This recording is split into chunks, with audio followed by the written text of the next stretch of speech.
আর কোন জেলে ভাইয়ের কান্না আমরা দেখতে চাই না। একটা জেলে ভাইয়ের কান্না মারা গেলে আমরা আসি সান্ত্বনা দেয়, এতে কিছুই হয় না ভাই, যার যায় সে বোঝে। এই বজ্রপাতের যে বিষয়, এই বিষয়ে গত 29 তারিখে যে এই সদর ইউনিয়নের সন্তান আলামিন ভাই, তিনি যে বিদ্যুৎ পৃষ্ঠ হয়ে মারা গিয়েছেন, তার অসহায় পরিবার এখানে উপস্থিত হয়েছেন। আমরা আজকে এখানে যে মিডিয়ার ভাইরা উপস্থিত হয়েছেন, আমরা আপনাদের মাধ্যমে পাথরঘাটার সকল সহৃদয়বান ব্যক্তিকে বলতে চাই যে আলামিন ভাই একমাত্র ব্যক্তি তার পরিবারের উপার্জন করার। তার পরিবারে 5-6 জন সদস্য রয়েছেন, আপনারা তার পরিবারের বক্তব্য শুনেছেন। এই পরিবারের উপার্জন করার মতো কেউ নেই। পাথরঘাটায় অনেক সহৃদয়বান ব্যক্তি রয়েছে।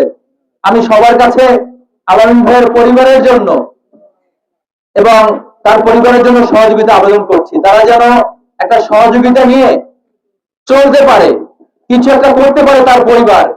আমি সবার কাছে, আজকে যে মিডিয়ার ভাইরা এসেছেন, আপনাদের মাধ্যমে আমি সবার কাছে আলামিন ভাইয়ের পরিবারের জন্য সহযোগিতা প্রার্থনা করছি। আপনারা সবাই তার পরিবারের জন্য দোয়া করবেন, সহযোগিতা করবেন। আজকে পর্দা পরে ভাই যারা উপস্থিত হয়েছেন পাথরঘাটা সদর ইউনিয়নের, আমরা জানি পাথরঘাটা সদর ইউনিয়নের বেশিরভাগ লোকই মৎস্য ব্যবসার সাথে জড়িত, বেশিরভাগ লোকই জেলে, এটা আমরা সবাই অবগত। আপনারা অবশ্যই অবগত আছেন যে আবহাওয়া, প্রকৃতি, পরিবেশ আগের মতো আচরণ করছে না। আগে যেমন আমরা মেঘ দেখতাম, গর্জন শুনতাম, আমরা বাড়ি যাওয়ার প্রয়োজন মনে করতাম না, আমরা মনে করতাম বৃষ্টি নামুক সমস্যা হবে না। কিন্তু সাম্প্রতিক সময়ে আবহাওয়া বিপর্যয়ের কারণে, জলবায়ুর বিপর্যয়ের কারণে ভয়াবহ প্রভাব দেখা যায়। হঠাৎ করে আকাশে বিদ্যুৎ চমকালো, মানুষ অসুস্থ হয়ে পড়ে, মানুষ মারা যায়। কিছু দেখা যায় না, কিন্তু মানুষ মারা যায়। আপনারা সবাই জানেন, সেটা সবাই জানেন। তার মানে আবহাওয়া পরিবর্তন হয়ে গেছে। বৈশ্বিক পরিবর্তনের কারণে আবহাওয়া আগের মতো আচরণ করছে না। আবহাওয়া যখন আগের মতো আচরণ করছে না, আমাদেরকেও সচেতন হতে হবে। আমি আপনাদেরকে বলতে চাই, বিগত দিনে বজ্রপাতে অসংখ্য মানুষ মারা গিয়েছে। আমি আপনাদেরকে একটি উদাহরণ দিব। হাজির খেলে মারা গিয়েছিল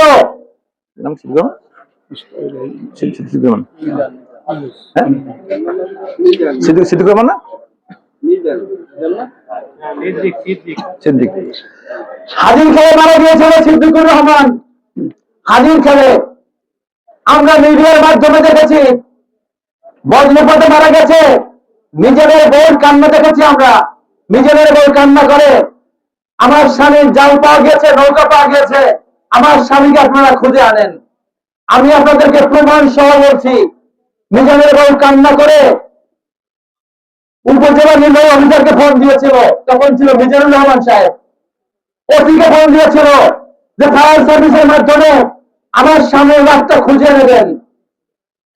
সেই ইউনো মহোদয়, ওসি মহোদয় বলেছিল আমাদের বাজেট নেই।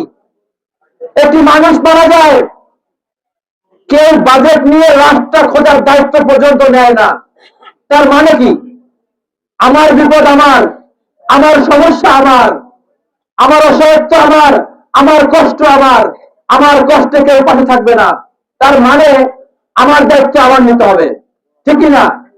আপনারা, একটা সমস্যা হয়েছে, একদিন আমরা আসবো, কিছু টাকা পয়সা উঠিয়ে দেব, পরের দিন আমরা চলে যাব।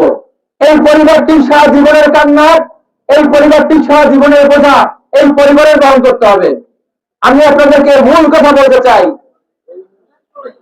যদি কখনো দেখতে পাই আমরা, আমি জেলে ভাইদের সহ সবাইকে বলছি, যদি কখনো আমরা দেখতে পাই মেঘে কালো হয়ে গেছে, আকাশে গর্জন হচ্ছে, বিদ্যুৎ চমকাচ্ছে, বাড়ির বাইরে থাকা যাবে না।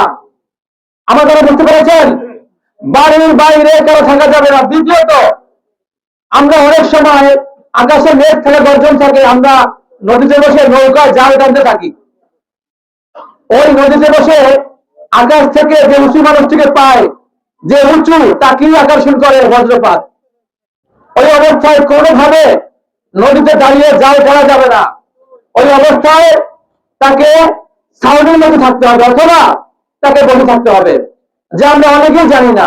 আমরা শুনেছি এই আলামিন ভাইও মাছ ধরা অবস্থায় ছিল, তিনি যদি ব্যাপারটি জানতো তিনিও ব্যবস্থা গ্রহণ করতেন। আমরা বলতে চাই, আমরা অনেক সময় বজ্রপাতের সময় উঁচু জায়গায় দাঁড়াই, গাছের নিচে দাঁড়াই, আমরা পুকুরে থাকি। এই তিনটি জায়গায় ভয়াবহ বিপজ্জনক। উঁচু জায়গায় থাকা যাবে না, গাছের নিচে থাকা যাবে না, পানির মধ্যে থাকা যাবে না। আপনারা কি বিষয়গুলো জানতেন? জানতেন আপনারা? আজকে জেনে রাখেন, বজ্রপাতের সময় উঁচু জায়গায় থাকা যাবে না, পানির মধ্যে থাকা যাবে না, বড় গাছের নিচে থাকা যাবে না। এবং আপনি সবসময় বজ্রপাতের সময় বাইরে থাকলেও আপনি খেয়াল করবেন আপনার মাথার উপরে কোনো বিদ্যুতের খুঁটি আছে কিনা, আপনার মাথার উপরে কোনো তার ছেঁড়া আছে কিনা। আমি বলতে চাই, এই দায়িত্বগুলো আমরা সবাই নিজেরা নেব। আপনারা কি দায়িত্বগুলো নেবেন? আজকের কথা বুঝতে পেরেছেন? আমরা সবাই সচেতন হব। সবাই একটু হাত জায়গায় দেখান। আমরা সবাই সচেতন থাকবো, সবাইকে অবগত। আর কোন জেলে ভাইয়ের কান্না আমরা দেখতে চাই না। একটা জেলে ভাইয়ের কান্না